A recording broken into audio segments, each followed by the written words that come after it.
Whenever I review through footage or new images that I've taken, I'm usually looking for one fundamental impact above all else: emotion, mood, and nostalgia.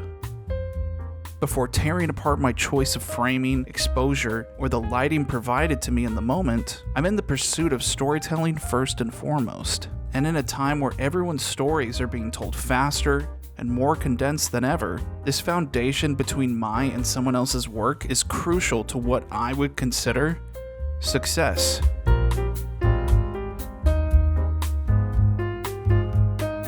Ever since my first days of film school, there has always been a necessity to capture something that appears to live and breathe the aesthetic look of film. A decade ago, we were attaching vintage glass to mirrored adapters mounted to DV camcorders, then DSLRs with the lowest possible f-stop to negate that digital lack of separation from a subject. But today's camera technology is so advanced, it's almost better to think of your footage being exposed and captured after you've already shot it. Most camera sensors are so crisp and clinical that we're left with a pretty large area of latitude on how we want that final image to appear and what era we seek to capture. Which means we're making a lot of those decisions now in post, between VFX, LUTs, and even app filters. Hell, Instagram started with the intent of making our poor resolution cell phone pictures feel vintage. For one reason or another, that aesthetic made them feel more real. Not a moment documented for the sake of taking it, but a memory burned into time itself. Which brought me to a fantastic plugin, Dehancer. In all transparency, I feel the need to disclose that I was provided with a temporary copy of their film emulation from the Dehancer team to play with, but in no way will this affect or alter my takeaway feelings for this product. And this is something they encouraged from the beginning, which was really important to me in making this video. But I do want to thank them for allowing me this time to find out for myself. Is it the best advanced film emulation? And is it worth the subscription or lifetime price? Let's figure that out together. At first impressions, Dehancer appears to be a wonderful option in our lust to capture a nostalgic and classic vibe without breaking the bank. That doesn't mean so much that this product is necessarily cheap. It's actually a pretty substantial amount of money for someone who runs a modest photography YouTube channel. But when you compare to film prices, development costs, and scanning of 35mm film, or even something as compact as Super 8, this could be a majorly smart investment, not only for your current project, but all projects moving forward. Is it cheating? Is it sacrilegious? That's up for you to decide. But unfortunately, film won't be here forever. This may be a great future investment for how you see your work going forward. Essentially, film emulation is the process of morphing your digitally captured footage to appear as though it was shot on film. The film stock color, grain, halation, bloom, film compression, it offers this and much more when altering the style and tone of your footage. Film and digital images react to light drastically differently when exposed for shadows and highlights. And this plugin helps bridge the gap between those two mediums in an attempt to create an image that appears as flawless and yet still organic as possible. Dehancer is primarily used as a final look to your video and images through film emulation, a practice that has been growing in popularity over the last few years, but can also be manipulated to be your main source of color grading altogether if that's your preferred style. Their plugin is offered in DaVinci Resolve, the Adobe Suite, and Final Cut Pro for all video and photography needs. It's easily available to use between both Windows and Mac operating systems, and they even offer a mobile app for their plugin if you're looking for a more hands-on approach to editing your next Instagram photo, which is great. It makes itself available to high-end colorists that want to dial in every little detail, and hobbyist filmmakers that are working at any content production level. I am by no means a professional colorist, but someone that focuses on the emotion of a piece and has consistently pushed to alter and improve my cinematography over the years. Take for instance my latest YouTube video where we explored Sequoia National Park and tried many different film stocks for the best use in landscape photography. There are so many different kinds of files and video assets that demand an easy and accessible way to conjoin the images and thoughts conclusively together. As a proof of practice, I removed my original customized film emulation and exported a clean plate of my color-graded video to try out with Dehancer. I then imported the ProRes clean plate back into Premiere for this demonstration.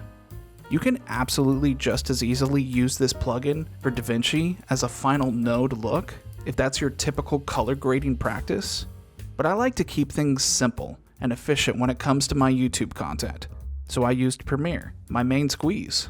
Normally I prefer to edit on my Mac, but I'm using my PC to easily screen capture this workflow and help visualize these first instructions. So let's pretend for this demonstration that this clean plate is my final and organized locked edited timeline.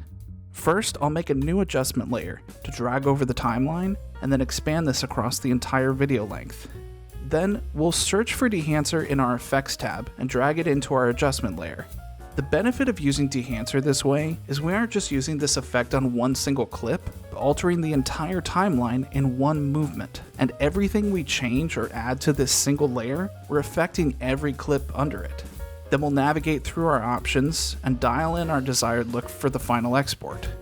This will make things much faster when dialing each desired amount for every sequence. I may not want this applied to every shot in the video, especially my already finalized photos, but we can always go back in and remove sections of this adjustment layer and render to only apply with our desired layers before exporting. I've already gone ahead and locked in my basic exposure and color across the board, so I'm really just interested in developing a final look. And I do think this workflow is best for someone like me, so we can keep a clear distinction between what is color correction and what is film emulation, if anything needs to be further dialed in. If you're working with a specific camera on your project, Dehancer has made it simple to quickly select many different cameras that will easily speak to your raw files and create a base layer before editing any further. This saves time and removes the stress of finding what format best speaks to your files, and it even has a simple color grading tool if you feel the need to dial in the color science that much more.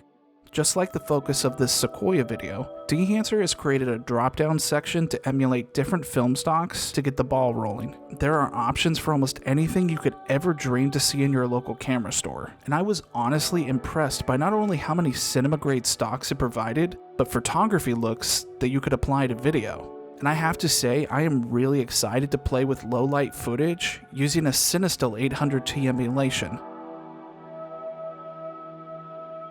Not only are we able to recreate famous film looks, but build things that have never really existed before.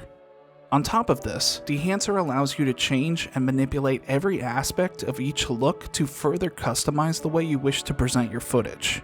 I may only be using this technique from the standpoint of a YouTube channel, but I have worked on many different high-end campaigns and client-based work to further investigate the necessity of this tool. From the beginning, the fact that Dehancer is a plugin, the user is limited to what is just allowed in the effects window interface. And when first using this small area, it might be slightly overwhelming for users to navigate through options that are more important than others once the look is set.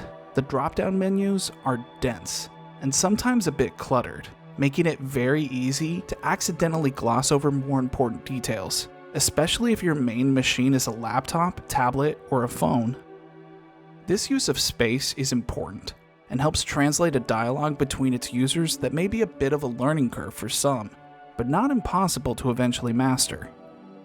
As much as I've experienced my fair share of narrative color grading, LUTs, and copious amounts of different filters, the majority of my involvement navigating the industry has been through run-and-gun style documentary storytelling, where your timeline is not perfectly synced raw assets all existing from the same camera setup, but a bandsaw display of different video codecs, photos, and various aspect ratios that eventually need to conjoin together and tell one massive story, and I lean heavily on this style today with my videos. Dehancer, in the case of someone working with many different assets, is a dream if you intend to converge these images into one flowing timeline of storytelling.